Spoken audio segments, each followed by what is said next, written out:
Hey, Rambo. Hello. How's it going? It's all right. It's going well. Well, I was just looking on your Twitter because I was sending you the link, and you just posted something that made me go, hmm. You said, "Does time go quicker as you get older, or has time always been speeding up?" Just getting faster and faster. So, what prompted that tweet? That was I was like just two sat here minutes ago. talking. I was just Yeah. sat here talking, and we were talking about how fast the days are going. Like with my dad, it was. We was talking about how quick the days are going. It's like just. I feel like I've only just woke up, and it's nearly time to go to bed. It's getting Yeah. seems to getting faster and faster. Do You you know, feel like you're it's losing, like, and I'm feeling it. I'm feeling time's just going quick, yeah? really quick. We've been hearing people talk about this. I feel like in 2020 things slowed down. We all kind of felt a little bit of almost like a pause button. Time seemed to stand still, and then as it's ramping back up, it's like zzz, like Fast going into forward. hype. Yeah, it's like That's going it. into Kind of feels hyperspeed. like it is, and I feel like it's for now times. I feel like it's speeding up to get to now, Ooh, to this X to point where this we are what where now. we're at now. Yeah, like Yeah. Ooh. crazy world. The days after the Jubilee. Maybe the Jubilee was like the final, the like the D-Day or the end of some era of Yeah, some relationship with time. it is interesting to think about though, isn't it? Like when you think about like people when you was young, and when you think about say an older person, they seemed really old back then. And then now when you look at say a 55, 60-year old, they don't look that old. Yeah. When I look through old yearbooks, like my dad's high school yearbook, every man, every boy in there looks like a man, like full Yeah. on facial hair. Yeah, it could be this hairstyles and the styling, but all the ladies look like they're in their mid 40s and are already librarians. Like So there's a look. There's an I was older thinking, look. like, was they here for that many years but lived longer? Do you know what I mean? So a 55-year-old 20 years ago lived the same age, 55, Right. But time but has passed been here more differently. time. Yeah. Right. I do wonder that. I also wonder, yeah, I wonder if the our relationship with time has been manipulated or changed in such a way that 10 years now is entirely different than what we would have understood 10 years to be previously. And so our annual age is being counted X, 1, 2, 3, 4, but our Yeah. actual physical age, how much our body is aging, is way more. It's different, and so that's why people looked like they were 40 when they were 18, and back in the day. Well, they say, what did he say? 60 is the new 40. I kind of I believe that. I mean, I can see that. I can see that looking around. I mean, I've got a picture on my desk of my grandma, and she has always looked like an old lady. Always, my entire life, she has looked like an old lady. And and then I think about how old she was in that picture. She might have been 58, maybe 60 in that photo, maybe even younger. But when I look at 58-year-old, 60-year-old women now, they don't look anything like that. They do not look like old ladies like that. You don't start looking like an old lady until like 70, 80. I don't know. There is something there's definitely something. Well, I kind of notice it too when I go to like sleepy old towns, like a really small town. Everybody kind of looks old. I don't know. That's such a good question. That's such an interesting question. I do think we're living better. I think we're living in a way, I don't know, maybe as much as pharmaceutical industry, But, who needs them? But like maybe people are living a little healthier. Maybe they're living but I different. don't know, because I kind of think of like the food now. They didn't have as well, they did probably have GMOs as much as they do now, but there's like the sugar and stuff people have now. It's just like more than Right? it was We should be then. dropping dead like flies. We should be dead with, And you I've seen know, a little thing before about like talking about this, like before baby formula, right? mm. What did they do? Oh, this is such an interesting topic because we're having the baby formula shortage. Are you Yeah, guys having that that's over there? Is that over there as well? no, I've not seen much, but I've seen it popping up on a few of your Yeah, like news outlets. So like, yeah. So it's kind what of did it? fascinating. And do you know who made baby formula? Do you know who made baby Who? formula? Who made the original baby formula? The chemists, the same people who make the mirror, Justus von Liebig. What? Justus von Liebig, inventor That's of the who mirror. made, also That's who. created baby formula and Holy patented it. shit. Holy Despite, it says, guacamole. despite all the evidence of harm to humans from non-human milk, you know. Justus von Liebig.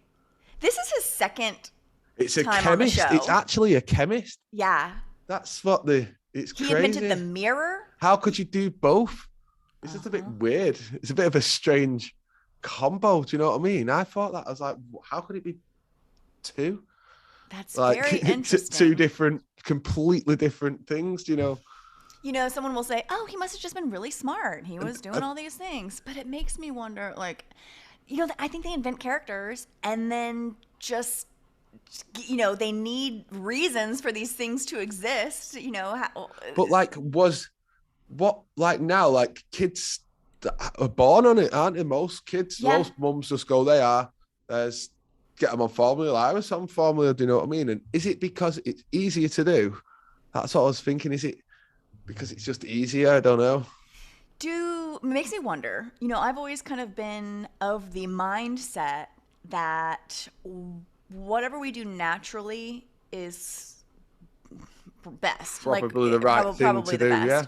But I'm probably not to diminish any person who does formula. I had formula.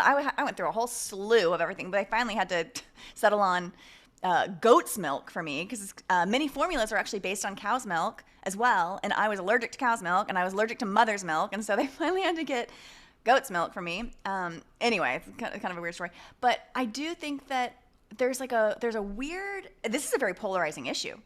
A very polarizing issue. There's a lot of shame around mothers who choose to do either way, choose to breastfeed or choose to go the formula route. Or I'm not sure if you can supplement. Like, I'm not sure if you can do both. Like, people still obviously living, do you know? Right. From what I understand, there was like the idea concept of wet nurse. And this was a woman who was postpartum, who was she'd already had a baby, and she was making milk, and she would be kind of like the milk factory for many babies. Like, babies didn't always just drink their mother's milk. There were women that were designated as the milkers, and so a mother not necessarily would do her own milk. She might just choose to give the baby to the nursemaid, and that nursemaid could be feeding 50 babies in the neighborhood. There's all these tricks to, like, prolong your milk production, and yeah. Ooh. It's one of them. I was thinking, though, I don't think history goes back that far. People do it because it's easier? Say, like, so then we've only ever known formula, haven't we? You know? Yeah, okay, so Justus von Liebig invented formula in 1865. 67. 65. Yeah, 18... Then again, Google just making this one says so. 1860. Okay, so it's all over the place. They're not quite. This one says 1865. It's kind of all over the place. And then another one that says 1860. But this kind of correlates with my theory that the 1800s is kind of our starting framework for everything. Yeah, because there's nothing before then. Till then, nobody done nothing. Like, when did he invent millions of years, cavemen. No one invented anything until like 1800s, really. Yeah. And then Justus von Liebig invented the mirror in 1835. The strange combo, don't you think? The baby formula. That's a very strange combination. Oh, well, I'm done with my mirror. Let me go fiddle with how we feed our babies. Yeah.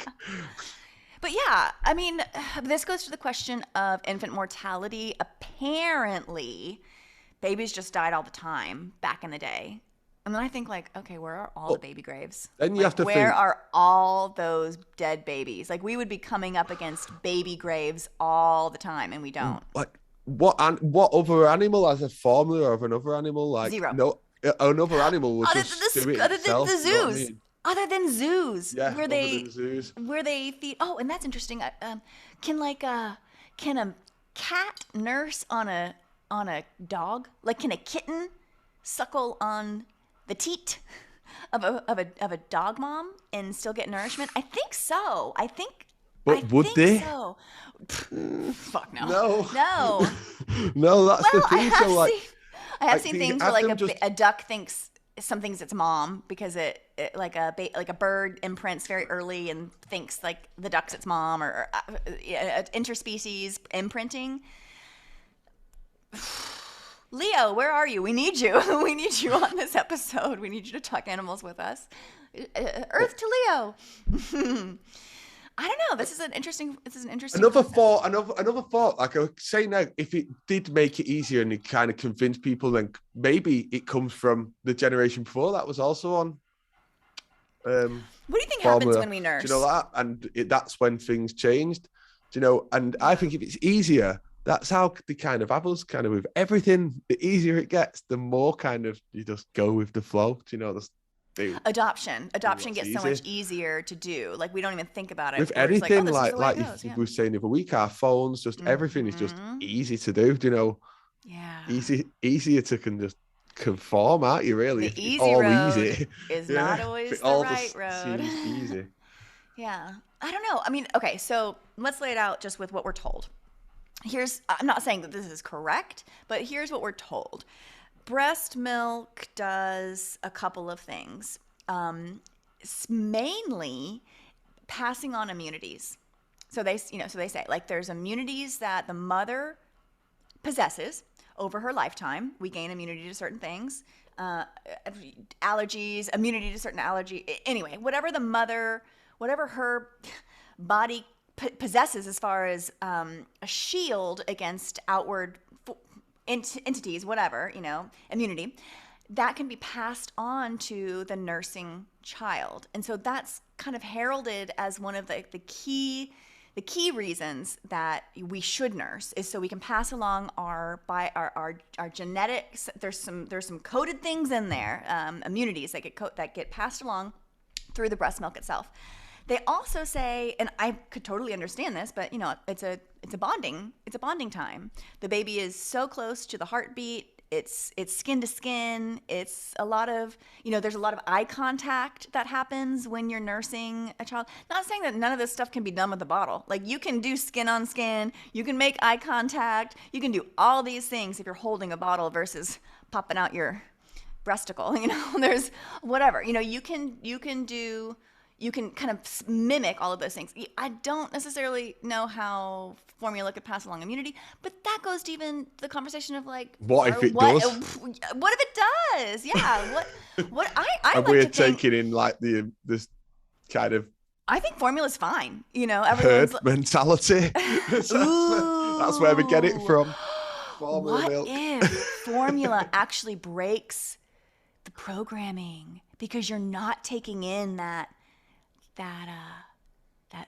milk. Oh, what if it's not immunity? Maybe ooh, that's interesting. And so they actually vilify, they make it seem bad. They make formula seem bad so that you think that breast milk is the way to go, when in reality, formula could be what's like breaking this chain of programming. And I don't know. Well, I mean, I didn't do the breast milk because I just couldn't. I was allergic to it, and I turned out fine. I turned out just That's fine. it, yeah. I mean, I'm weird as hell, but it's something to think about in it. It is something to think about. I would like maybe this could be like a Discord discussion on the health channel. I'm not a mom. I'm really not the one to talk about this. All I know is my experience as a young little baby. I had to try a bunch of different things because I was just not taking any of it. And for whatever reason, goat's milk was my jam.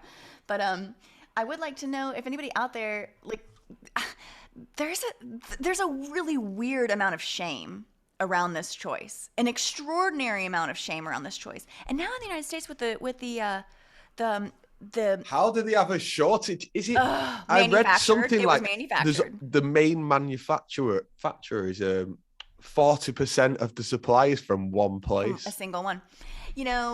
I love it. I love it when our supply chain is illuminated in this way, and it all kind of goes. Everything always kind of goes to one place. We think the engine is vast. We think that mechanisms are vast, and there must be baby formula people all over creating formula and all this stuff, but because it's so ubiquitous, baby formula is everywhere, and baby formula, so many people encounter that in their life, and so there must be like multiple purveyors and providers already letting everyone panic for it, and it's just a panic thing. Mocking, saying they could just what's do it interesting themselves, and I've never seen it. them empty. I've never seen the shells actually empty. Sparse, sparse. And I haven't in all this time. I didn't really I've been see. checking. I've been making a point whenever I go shopping. There's really no reason for me to be going down the baby aisle, but I have made a point to go check it out, and it's never empty. It's always, picked over, but there's always at least a few there, and which makes me think. And it's like, this is like, why haven't I ever come upon an empty shelf yet?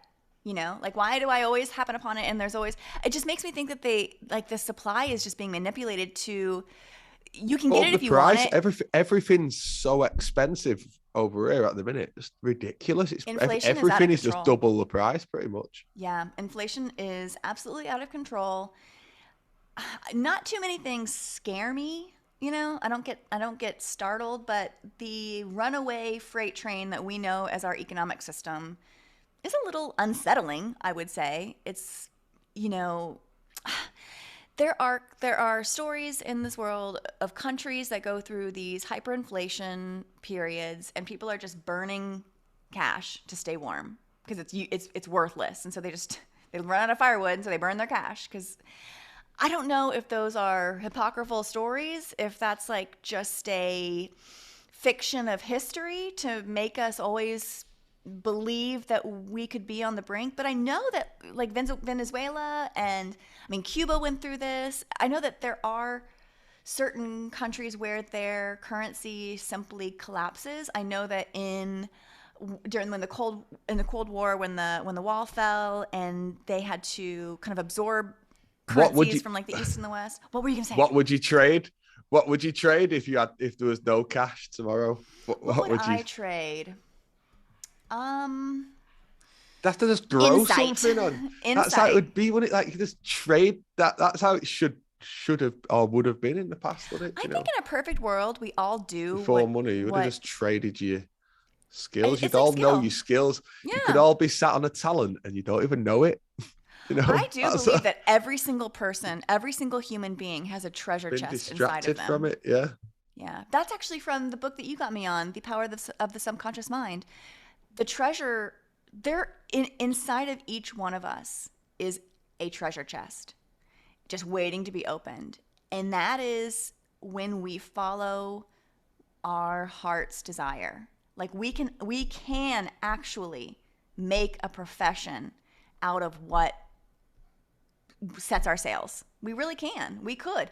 We're at the very ground level of this grand experiment for ourselves, but I would love to one day sustain myself on doing Realize Radio, human vibration stuff. I would love that. Write books and continue podcasting, and all that would require is me continuing to do what I love. I didn't choose this. I didn't choose to think weird to have this kind of mind, but I would love to be. I think that my mind is kind of my special skill. You realize. And I do think, like back in the day, you would follow your heart's pursuit. If you would become a baker, or you would become a craftsman, you would become a carpenter, blacksmith, you would, and then if you really had a desire in that when you were younger, you would apprentice in that field as well. So you would learn from someone who was doing exactly that. There was no kind of frivolity with that. You just were tasked with understanding what you want to do, and then given the opportunity to pursue that, and then from there could be your profession. And what I think is so interesting, we're talking about the history of time, or the when time actually started. And speaking of professions and doing what you love, like back in the day, not that long ago, 1800s, if you were a baker, your last name was Baker. If you were a blacksmith, your last name was Smith. Like, if you, there's no one even 200 years old to prove us that it's even not a that one, old, not a one. I kind of think that there was just everybody's heard this before. It's just sales. really, isn't Yeah. it? Just stories passed Bedtime down. stories. Bedtime stories to That's keep us all it asleep. is. Mm-hmm. So what happened here the other day? It was just a What? funny one that I pointed out. It's What happened? nothing major, but there's this crappy TV program called Britain's Got Talent. Have you ever seen? And they have Oh, well, like I've seen America's Got Talent, but yeah, yeah. Oh, was an that the one with agenda Susan pushing Boyle? winner every year. Wait, okay. Was that the Yeah, one where yeah. the So Susan like, Boyle? yeah, Susan Boy, Susan, yeah, Right, right, yeah. And right. last year, some guy won it singing a COVID song like about COVID, What? and then this year, this comedian won it, right? And it's all Ooh. everyone's like shots that he won it, and it's in the year. I said to me, "Dad, isn't that funny how he's won this when we've had Chris Rock getting slapped and on stage, then we've had the Chappelle getting attacked on stage, and then he's won it, right? And then the next day it announced Chris Rock and Dave Chappelle are doing a joint performance in the O2 London. So he's Oh, obviously going to join, and that's like yes. he's definitely going to join. That was like announced like the next day that Huh. Dave was then going to be in the O2 London as a joint Ooh. act. This kind of okay. So, what are comedians? They are modern day court jesters. Entertain the king. Entertain the gallery. You know. They're going I to push wonder. this guy up. He's good. I bet you they bring him on. He's called Axel Blake. Axel Blake. Axle. Axle's an interesting word. Mm. It's this. It's basically how a wheel. You can't have a wheel contraption without an axle. Hmm. What is? Yeah. If he's on Is he stage that? with Is them, he it funny? shows how Is he thick. funny? Did he have Not at funny all. jokes? What do you No, mean? Like I've what would? never laughed at a comedian in my life, really. I've Really? never, yeah, I've never like found them funny. Joe, when I'm watching them on Oh, stage I and that, I've love been and seen a comedy. couple. Oh my gosh. Quick story. When I was in college, this kind of ages me, but when I was in college, it was before iPods, iPhones, and it was the dawn of the MP3 player. And you could get these like dinky little MP3 players, and you would have to like load them up yourself, like song by song, and you couldn't really see anything. You couldn't really see what the player. Anyway, they were like really rudimentary, and it was you could like fit two things on there, two audio files, and I would find these old comic acts. Like Jerry Seinfeld's original stand-up Robin Williams, a lot of the Richard Pryor. For some reason, I was obsessed with just listening to the early acts of these comedians, and I would load my little MP3 player with 20 minutes of audio that I could. It's so silly how little you could put on there, but something about I love comedians and I love comedy.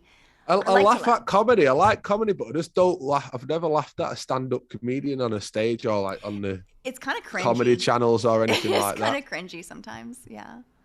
Oh, I love going to comedy shows. I love comedians. I always, if I could pick one other thing, I think I'm hilarious. Most people may not agree, but I've always thought I was funny, and I okay, I might delete that out. I'm not even gonna say what I was gonna say next, but there is something there. I think there is something really magical about laughter. Well, okay, I will say this. I did find a power in making people laugh when I was younger. I never really fit in. I was always kind of weird, obviously. But then I kind of had this desire to fit in. I really wanted to in middle school. I wanted to be popular. I wanted to be liked. I really wanted to fit in. It never quite worked, but I did find that my angle in was making people laugh. If I could make people laugh, they would like me. And that was like the only thing that I could figure out to do to make people like me. And so I really, really tried to use that as a tool to get in. I don't know. There's a power to being able to, because if you can make someone laugh, you're touching something deep inside of them. You're basically saying, "I see you. I understand you. I know it's going to bring out this jubilance inside of you." There's a communication. It's a higher level of communication. I think humor. Good energy. It's a good energy. And I think they say laughter is the best medicine. I couldn't agree more. I really couldn't agree more. I think that there is something resonant that happens in our body, something powerful when we have when we genuinely laugh. When you laugh. Yeah. Yeah. There's like a vibration. There's an uplifting force, an uplifting element. I do think that, I mean, who knows? Maybe one day they'll discover that laughter is the cure to cancer, or just a good humor. A good sense of humor. And I mean, we deal with some really weird, dark, big topics, and I think that we try to do it with a little bit of levity, because this stuff can get kind of overwhelming. When you kind of realize that nothing in your life truly is everything they've told us It's that is having real those and important. conversations in real life, innit? You can't really talk about. That's the hardest part. The isolating feeling. You kind of can't. You can, but you can't. You have to I kind of like.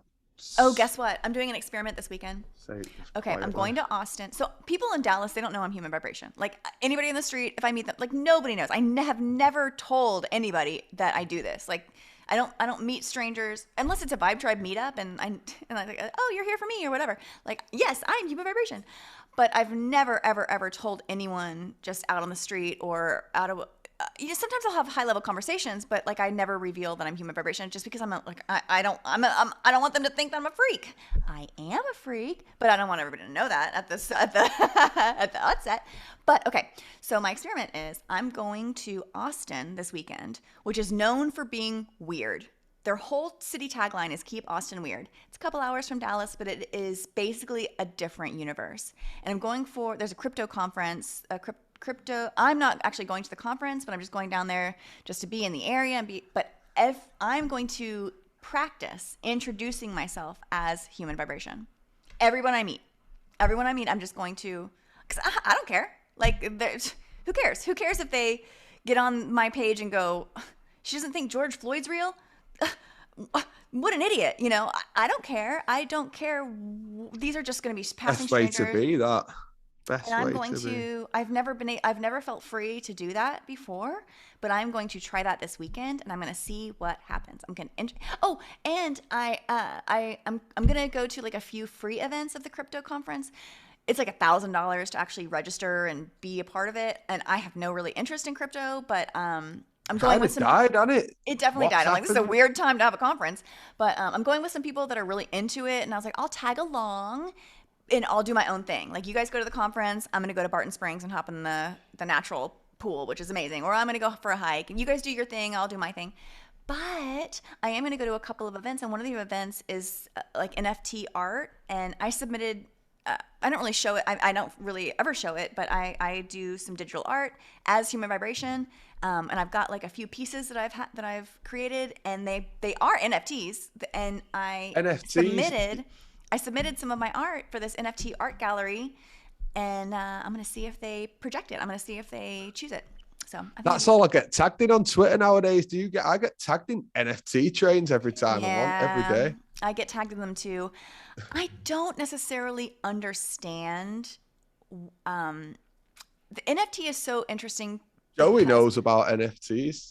Well, okay. So blockchain technology actually has some really incredible applications in general. Like, NFT art is built on the blockchain. It's a way to prove or to make a singular owner of a specific thing, and then that can be tracked over time, and then they can it's basically a record of ownership, a public record of ownership of anything, and any other changes or interactions that happens with that ownership are recorded. It's all it's open and automatic.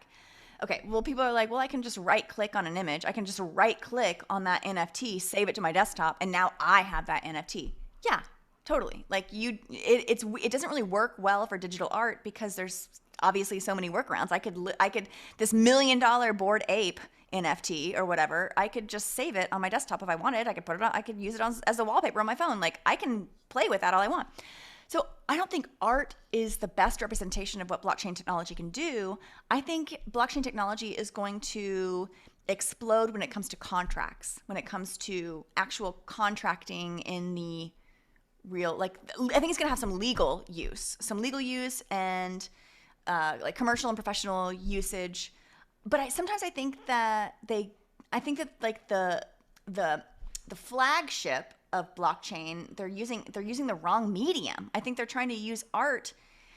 It's just another form of fucking up art. It's just another form of bastardizing art, making art something it isn't. Art should just be the natural outpour of creative expression, and it's been commercialized and financialized, and I don't like it. Yeah, it's like it's a good way to launder money, isn't it? Do you know? It's a great way. Like, It is the way to launder money. It is. Okay, so how, in my city, Dallas is like a huge art scene. People are big collectors. So basically, the entire market is purposefully hyperinflated by these like internal collectors in these museums. So someone will procure a piece of art, and they buy it for, let's say $1,000. I procure a piece of art for $1,000. I'm gonna lend that art. I'm gonna procure it for X, and then I'm gonna get it evaluated.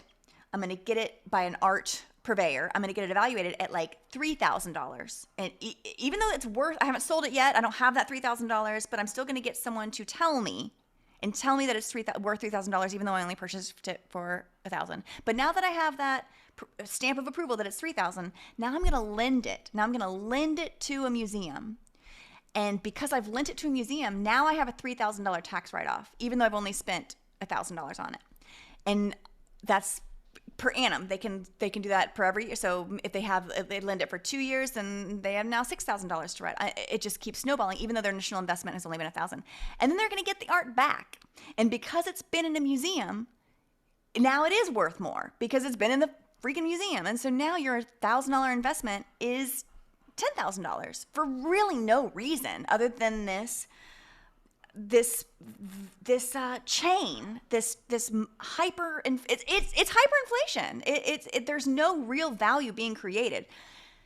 It's actually devaluing. We don't really know. We don't really understand that, but it's devaluing the art in a way to manipulate it in this way. But people, they say, well, I took that money to the bank, so I don't know how you're saying it's devalued. But there's something really hinky going on. And then what about Banksy? When we talk about no boy, do you think that's a real? I just think it's Banksy. Yeah, no, I think they're laughing all the way to the yeah, Banksy. all the time. I do. Mm-hmm. Banksy is a fictitious entity. So Banksy, if you're not familiar, he is the most iconic street artist, and street meaning spray paint artist. Basically. No one knows who he is. Graffiti. And no one knows the identity of Banksy, theoretically. Guys, that's code for there is no Banksy. But he, in his artwork, is stencils. It's stencil. Everyone's like, oh, he tagged something. But if you actually see how Banksy's art is applied, it's just spray painting through a stencil. There's nothing, and that stencil can be... anybody can make a stencil and print it, and then any hand can spray paint through that stencil. You take off the stencil, and it's perfect Banksy. There's no real art there. I've seen like documentaries on him and everything. Do you know? There's like, and then the Banksy thing that sold, and it was shredded. Is it on Netflix? I think. Yeah, I've seen. Yeah, at Sotheby's, and it pops up in all these sorts all over the UK. I've never actually seen one on the wall. I've just seen it on the news. But there's Banksy, and there's a few Banksys in London, in England. They're all over the show. Yeah, there was one not long ago. And then they get Sheffield, I think. And then so there's like walls that get tagged with quote unquote Banksy, and then that wall can't be like taken down, or I don't know. There's just something very all these anonymous artists. I do wonder. I mean, I guess as human vibration, in a way, I could say that I'm an anonymous artist because very few people know that I'm actually human vibration if I were just walking on the street. So in a way, I appreciate and understand the power and value of having a set of anonymity. I feel a little bit more empowered to say things because I have that like fortress around me, I guess. But there is something about Banksy. Once I woke up, that was one of the first places I pointed in my art, the understanding of art. I was like, oh yeah, Banksy's definitely a character for sure. He's for sure just a figment, and anybody with a They have stencil a can go out and few do Banksy. like rumors of who it can be, don't they? Like I've seen a couple of people who they like say it is, and Yeah. Do you like going to it's a art fun one. galleries? Do you ever go like and look around I in went to one museum in stuff? Edinburgh Hmm. not too long ago. It was all right. It's the first time I've ever been. Yeah. It's kind of a Bit weird quiet for feeling. me. Very quiet. Very. It was nice though. I was there for a while. I took some pictures as well, and it was nice to. Going as. It was well, we were dated like all sorts of I ages. I was like, know. nah. Then they go to like really, really ancient, depending on what kind of museum you go to. Some are just, some are just paintings and beautiful things on the walls. And then some are, like the Egyptian room where they have like ancient Egypt jewelry and pottery. And whenever, as human vibration, like since I woke up, whenever and I love Dallas is a great art scene. Dallas and Fort Worth, they have beautiful museums, excellent art scene, and I'm pretty into it. I enjoy it, but my enjoyment level or my enjoyment type is totally different now that I've quote unquote woken up. I just You look experience at it it all differently, differently. so much Like I differently. love looking at old stuff, like the old graveyards. To be honest, when I'm in these Oh different towns, yeah. and I like looking at the dates on them and stuff like that. And it's just at opposite this Scotland museum, they have this big, tall building. I took a nice picture of it.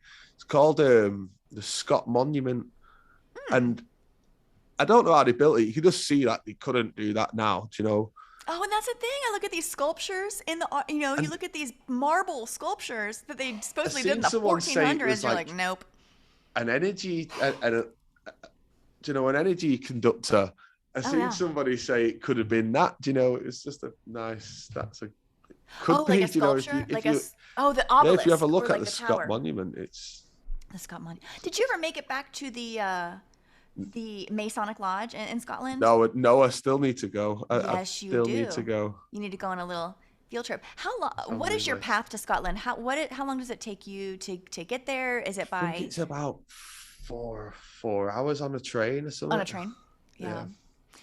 I driving's a lot really want longer. to go It's to probably Scotland. easier for a train. Do you know? I've got these. My dad was kind of obsessed with Scotland. He had this one bottle of Glenmorangie aged Scotch that he bought when he was. It was like in the like when he had his job sent him around the world, and he was probably in his mid 20s or 30s. But he bought this bottle of Scotch from a distillery in Scotland, and he kept it his whole life for like an important moment. And he opened it up well, I'm no longer married, so it's kind of weird, but he opened it up at my wedding. And now I'm divorced. But it was still, like there's something about Scotland that he thought was magical. He thought he like really wanted and he had these like crystal glasses that he bought with it and brought them back, and now I have them. He got them in Edinburgh. Yeah, And Edinburgh's a nice place. It's yeah. really old though. It's full of them buildings everywhere you go. It's them buildings everywhere you like. Look at that. I just want to go. How did they build that? That's How did what they I build always that? think. I kind of want to walk in all of his footsteps because he passed away. He actually, I don't think I've ever told the story, but my dad passed away just a couple of days after he walked me down the aisle at my wedding. He died of a heart attack suddenly. It was just he walked me down the aisle. We had a beautiful thing, just the whole day. It was amazing. He spent the whole day with like basically it was like a going away party for him. We just didn't realize it. And yeah, and then he passed away. But and then I inherited all of his Pegasus stuff. So it's funny that it's not funny at all, but it's interesting that That's where the it's like Pegasus. that's where What's it's the been a Pegasus? lifelong thing. The Pegasus Yeah. has been a lifelong thing because he always had Pegasus stuff. He worked for Mobil Oil, and their logo is a Pegasus. And so everything he had, his work bags, his shirts, his just anything, pens, paper, like it just had that Pegasus symbol on it. And then he was kind of obsessed with the Pegasus, and he got this. Nobody can see this. This is audio, so horrible to translate. But I have on a gold Pegasus necklace. You can see that, Rambo. It's a gold necklace with a Pegasus chain and then a Pegasus symbol. And he used to wear this around his neck every single day of my life. And so when he passed away, now I wear it. And I think that I was always meant to wear it. I think that subconsciously, maybe he was always preparing all of this stuff for me. And that this is just the way it was always supposed to be. Whenever I get kind of down or sad, I think about how spooky it was. Oh, and my dad actually made me a conspiracy theorist before I even realized it. He was the one who told me that oil was never going to run out. He said, because he worked in petroleum engineering his entire life. That was his profession. He did deep water exploration. He was on those deep water rigs out in the middle of nowhere. And he told me, he said, he said, there is no shortage. There is only a hand at the top holding the hose and constricting the flow. And that's OPEC. The oil producing exporting countries, I think that's what OPEC stands for. And they just basically turn on and off the faucet. And when there's never a shortage, it's just who the regulators manipulating the flow of how much oil can be distributed and refined at any now. time. What are your gas prices still going up over there? Still going up. We're not rising anymore, but they have leveled out at a high. It's high. It's not going down, that's for sure. But we're not continuing to see the up and up and up and up and up crawl. I think it's kind of leveling out. It's still not where I want it to be. It's still way too much. Near double still. Double. It is double pretty much, isn't it? I've got a Mini Cooper as my vehicle, world. So it doesn't take that much gas. But still, I used to be able to fill up for less than $20. Easy. And now it's $50. Plus $50 to $60, depending on where I fill up. Thankfully, it's a very efficient vehicle, but I don't like it. I remember not in college, but when I first got my car, in high school, it cost me like $10 to fill up. It was incredible. Those were the days. Man, I don't know. Like, the inflation thing is unsettling. It's deeply, deeply unsettling because everybody is watching their life savings dwindle. There's a joke that, the retirement savings plan is called 401k. Everyone now is calling it their 301k because it's so diminished. And, people, I really feel for anyone with high amounts of debt and families and, it creates, because you really can't plan on what your expenses are going to be because the inflation actually changes that. Like, especially if you have high levels of debt, like credit card debt, if the inflation causes the interest rate to go up. That's the whole point of it, though, isn't it? Like, they just want everyone on the. They want everyone on the want same. Everyone on credit. They want everyone on credit, and they want everyone. Yeah, everyone. I mean, it wasn't that long ago that we didn't have credit. You just had what you had. It really wasn't that long ago. I think it was in like the 40s. Let me look that up. When did credit start? I mean, previously, I'm sure, 1989. Okay, no, that's credit scores. Okay, the first credit card, as we understand it in the modern sense, was created in 1950, the late 1950s. So it's the idea of having debt, of carrying debt is relatively new. And hyperinflation and periods of inflation, that's what it affects the most. It affects the level of debt you have.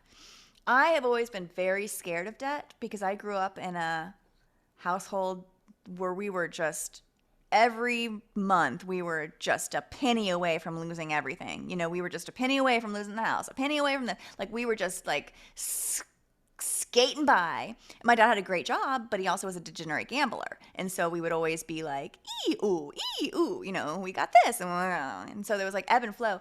And from that kind of chaos within the family, I just said to myself, like, if you don't have the money, you're not going to buy it. And I don't know why, but I took that mindset on as a kiddo. And I don't know very many kids that are like, I'm not going to use credit because I want to be solvent in everything that I do. I pay off every credit card to the penny at the month. I never carry over a balance. I never let myself get there. If I can't afford it, I don't buy it. Now that sounds like, pie in the sky, because life is different these days. Very few, I mean, we exist on credit. And that was the thing about owning a home. I will say this, the only time in my life after graduation and I paid off my student loans, I had a lot of scholarships, so my student loans weren't like a huge burden, and I got a good job out of college, so I was able to pay those off pretty within a couple of years, which is, again, that's kind of rare. Some people have their college loans until their 60s. Like doctors have their college loans almost their entire lives. But I remember I don't know, there was just something about, I kind of forgot what I was saying. I'm getting so passionate about it. But the debt element, I just remember never wanting to be at the whim of a creditor, where like one day they could just say, one day I owe $10, but then the next day they go, oh, now your rates changed, so you owe 20. And I was like, what? How do I owe 20? I only used you for 10. And there's all this, like, and we were always maxed out on credit cards and maxed out on this. And so when I got my first credit card, I was kind of terrified. I was terrified to use it. And I still have that fear. I still absolutely have that fear in me. For a long time, I would only use cash. I wouldn't even use my credit card. I would physically go, get the cash out of the bank, and I would use that as my spending, because there was something concrete, even though no money's real. Let's be honest, no money's real. But there was something about handing over the cash and getting the change back that felt real, and I was really feeling it. I was really feeling the. Well, that's what they're taking away, though, aren't they? Because when you swipe that's a card, trying to take away. It's like that's $100. Let me just swipe my card. Versus counting out 120, 220s, 320s, 420, 520s, and handing it over. You're like, man, that's a lot of $20 bills. How many people now just pay with the phone? That's oh my gosh! I resisted, Rambo, for the longest time, but literally this month. Or no, it was late last month, so less than 2 weeks ago, I put Apple Pay on my phone. I never used it. I don't do it. Not that I well, now like it's now the I'm same like thing anyway. It doesn't really make a difference, does it? It's the same thing. It was more convenience. It's like, do you know what they keep doing here? They keep upping the touch with your debit card. You can up the touch with on anything. Just you don't even have to put it in anymore or put a pin in. You just touch it. Yeah, with Apple Pay, you just exactly. Upping the limit to the point where that's just what you do. Do you know? That's what I think it'll be. Then it'll be like cash is dirty. Yeah. Do you know what I mean? That's not the. It does kind of feel dirty. That's the way it's going. Although we've been exchanging dirty old feels cash better than nothing. And I like the feel. I like the feel of it. I think I actually inherited a lot of things from my dad, but he loved holding cash in his hand. He just loved that feeling. It comes to do with his gambling background, and now when you gamble, it's all digital anyway too, which is kind of strange. But back in the day, it was cold hard cash, and so I've got stacks of Rizzler papers, and I write on them 5, 10, 100. They're dollar bill to me. Those no one believes me that they are. Do you know, that's all it is. If I had enough people believe me that day was worth all that, then I do think that there's something magical with money. Rich, baby. I think there's something magical with it. I think that we can like think ourselves wealthy. For me, what I have found is there's a trick to money, and that is being generous. Like when you currency, we've said this, put it out, it comes back to you. When whatever you give generously. It was because of my upbringing, but I used to be the type of person that if I went to dinner with a friend and we split the bill, but they might have gotten something a little bit more expensive, I would be doing it down to the penny. I would be calculating that in my head. I'd be like, we're going to split it, but they actually owe $3 more than me. Maybe they can pay more in the tip. I was calculating those things like crazy. I was always thinking about just everything. I wanted it to, because I was so tight. I was so tight with my flow of my currency. And then I don't know what I really actually, it was my ex-husband actually changed my view of money. He grew up extraordinarily poor, and he was the most generous person I'd ever met. He just had this way about him Didn't seem to ever think about it. Didn't seem to ever think about the money in a way. He would just be always the first one to, even if he couldn't afford it, he would be the one to like pay the whole bill. I think it's just good karma, bad karma, like what goes around comes around. Yeah. Kind of thing. I believe but in it that. changed my view, and now I do the same thing. I try not to let it, like I'll feel that little spidey sense in the back going, "Ooh, you need to," but instead of thinking about it, like I'll just pay the whole bill, and I've noticed that it's like the flow is, we have to believe that the flow is constant. We have to, like, there's a, I think it's a biblical saying, but it's don't count the water that has already flowed past. Don't think about it.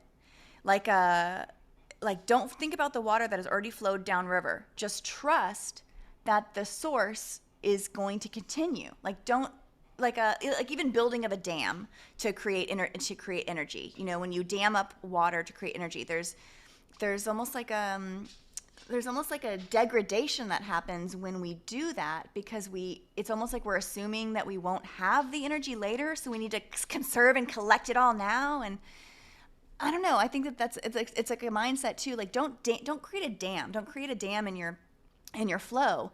Just trust. Like don't create a dam to conserve everything. Like just trust that it will continue to flow, and just have it be a naturally flowing thing.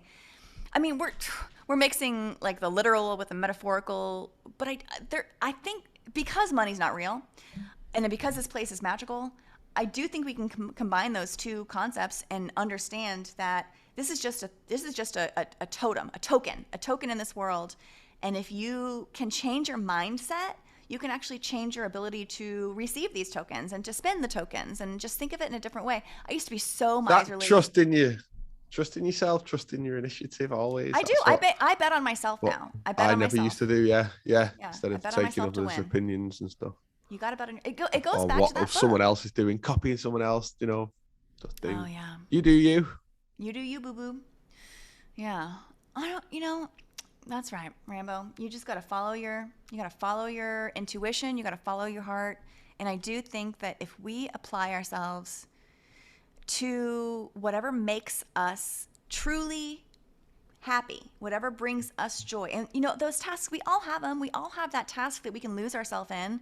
I mean, we've been going for 56 minutes here, and time has just flowed like water. We could have been talking for 5 minutes. It doesn't feel, but if whatever that task is for you, whatever you can do that you can lose yourself in and do it joyfully, I think that do it. Follow it. Follow your heart. Follow your true hearts. Follow your internal, whatever ignites your flame, your passions, whatever your hobbies, whatever you really could do. And it may seem like, well, how on earth am I going to make money off of that? Well, this is a magical place. You'll find out. Just do it and you will find out, I think that we're so set on these, we just think that there's only one way to do it. You gotta be born, and then you gotta learn the language, and then you gotta go to school, and then you gotta go to work, and then you retire, and you're dead. And when you retire, you're so broken that you can't even enjoy what you've done, and then that's it. And that's not the life that I necessarily want to live. I don't ever want to retire. I want to always do what I love. I would love to do this until I'm a feeble old lady talking about he's not real. I would love to do this until I keel over and die. And I think we're doing it, Rambo. I think we're doing it. We gotta just keep on keeping on, and we'll see what the world gives to us. But generosity brings. Yeah, we'll see what this week on that brings. note. On that note, yeah. Well, I was gonna say, like, there really hasn't been much going on. Like, we did the Uvalde thing. There's a little bit. Anyway, we'll see. This is a good one. Thanks for chatting, and everyone, just be generous of spirit, and do what brings you joy. Okay, we'll talk later. Speak to you soon. Bye.